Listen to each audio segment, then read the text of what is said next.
SML Funny Moment. And this is the story of how I lost my legs. Don't worry, baby birds. I'll feed you. This is what happened. So back in high school, I was in PE class playing this game called kickball. Now, I'd never really heard of kickball, and I didn't understand the rules, but I thought I could probably figure it out. So they rolled this big red ball to me, and I thought that was some kind of obstacle. So I jumped over it, and then I ran up and I kicked the guy in the mound right in the balls. And the ball crunch was so satisfying. He squealed like a little girl. And then after that, I was just addicted to kicking balls. I ran around all the bases kicking everybody in the balls. Everybody on the playground was just laying on the ground holding their balls. And I thought I was the kickball champion because everybody was calling me Ball Buster Brooklyn.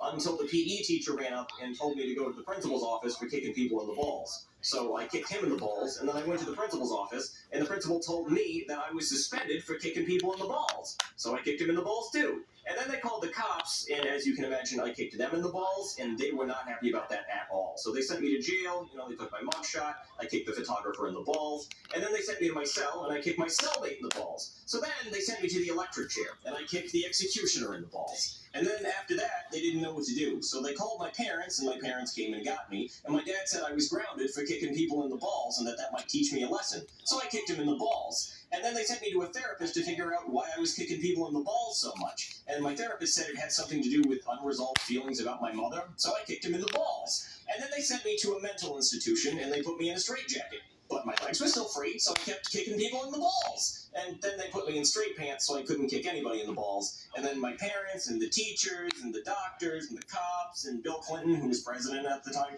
they all got together and were trying to figure out what to do about me because I was a serial ball kicker. And then they decided that they needed to amputate my legs because I just could not be trusted with legs anymore.